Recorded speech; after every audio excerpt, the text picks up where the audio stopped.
Welcome to the Fearful Fright series, where we will be reading with our favorite green ghoul, Grimmer. Now sit back and enjoy this twisted tale. Today our story is called Marrow's Edge. In the town of Marrow's Edge, there was a road no one took unless they had no other choice. It was called Hollow Creek Road. It wound through miles of dense forest just outside town, following a narrow, black creek that never froze in winter and never dried in summer. Fog clung to it even on clear nights, rising low and thick from the water. Locals swore the trees leaned inward as you drove, their branches twisted like fingers reaching toward the pavement. Everyone in Marrow's Edge knew the name Elias Crow. They didn't speak it often. When they did, it was quiet, cautious, like saying it too loudly might carry down the road and come back. Before Elias Crow, Hollow Creek Road was just dangerous. After him, it became something else entirely. The first disappearance barely made the paper. Mark Denson, 22 years old, was last seen leaving a party and heading home alone. His car was found 2 days later on the shoulder of Hollow Creek Road. The engine was cold. The keys were still in the ignition.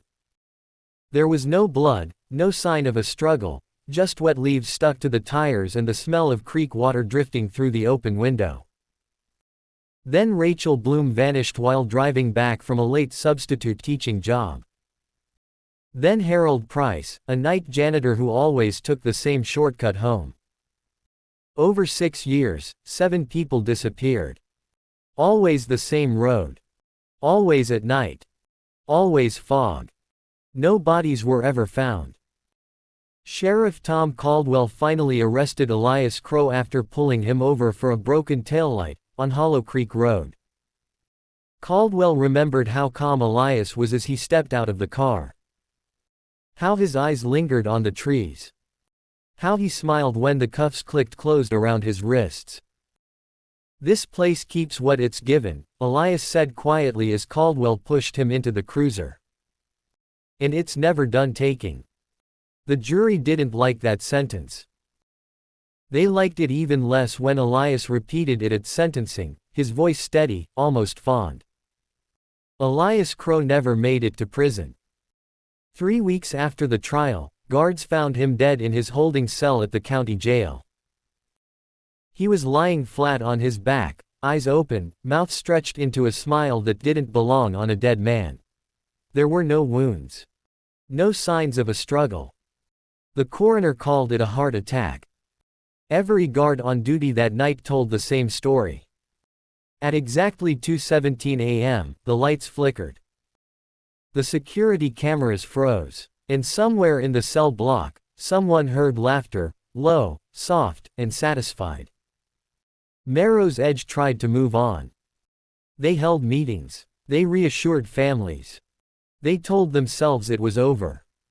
For 3 months, Hollow Creek Road stayed quiet. Then the fog came back. Lena Morales was 19, exhausted, and thinking about nothing more than her bed when she left her shift at the diner just before midnight. She took Hollow Creek Road because it shaved 10 minutes off the drive home. Halfway through, the fog rolled in all at once, thick enough that her headlights reflected straight back at her. She slowed to a crawl, heart pounding, when the engine sputtered and died. She tried the ignition again. Nothing. She grabbed her phone and texted her brother. Car stalled. Hollow Creek Road. I'm okay. The fog pressed against the windows like breath. Then came 3 soft knocks on the glass. Not loud, not aggressive, almost polite. She froze. Another knock, closer to the driver's side. Hello, she called, her voice shaking. A shape moved in the fog. A man stepped into the beam of her headlights, thin, tall, smiling far too wide. She screamed. 20 minutes later, her brother arrived. The car was still there. The driver's door was open. The seat was warm. Lena was gone. In the mud beside the road, Carved deep into the earth as if by something with no weight but terrible strength, were the words. "The road isn't finished." Disappearances followed, spaced just far enough apart that people tried to explain them away. Always Hollow Creek Road, always night, always fog, and always signs. A voicemail left on a phone with no signal, filled only with breathing. A rearview mirror shattered from the inside. Handprints appearing on windows after the cars were abandoned. Survivors, few as they were, described the same man. The same smile. The same voice. They all said he knew their names. Sheriff Caldwell told himself it was fear spreading. A copycat. Mass hysteria. Until the night he heard the voice himself. He was driving home late, rain tapping against the windshield, when the fog swallowed Hollow Creek Road whole. The radio hissed with static. Then it spoke. Tom. His hands tightened on the wheel. Dispatch. No, the voice said softly. You know who it is. The temperature inside the car dropped. Caldwell's breath fogged the windshield. In the rearview mirror, a man sat in the back seat. Elias Crow. Paler than before, thinner, eyes too dark, smile stretched wider than it should have been. You buried me wrong, Elias whispered.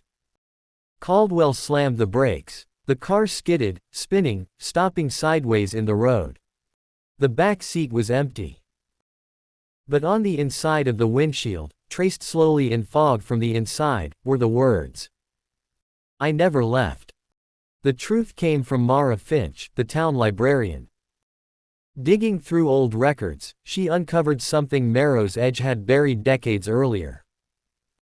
During a violent storm, a young woman named Clara Crow went into labor while traveling along Hollow Creek Road.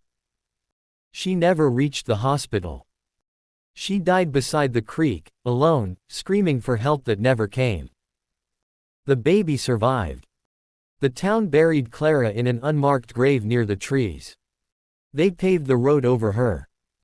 Elias Crow grew up visiting Hollow Creek Road every week. It's where I came from, he once told a therapist.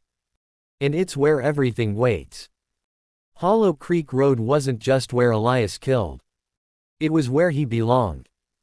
The town closed the road. Barricades went up. Concrete blocks followed. Warning signs appeared overnight. The disappearances didn't stop. Drivers swore they followed detours only to find themselves back on Hollow Creek Road, fog curling low and patient. One night, words appeared carved deep into the asphalt, splitting the pavement itself. You can close a road. You can't move a grave. Mara Finch vanished a month later. Her car was found parked neatly at the edge of the forest. Her notes were scattered across the seat. The last page read, "He isn't hunting anymore. He's guarding something." Beneath it, written in a different hand, "Home. People still see things near Hollow Creek Road. Headlights moving through fog where the road shouldn't exist. Footsteps behind them when they walk too close to the trees. A tall man standing by the creek, smiling patiently. Sometimes, just before the fog takes everything, the road seems to ripple, like something breathing beneath the pavement. Because Hollow Creek Road remembers. And it isn't finished."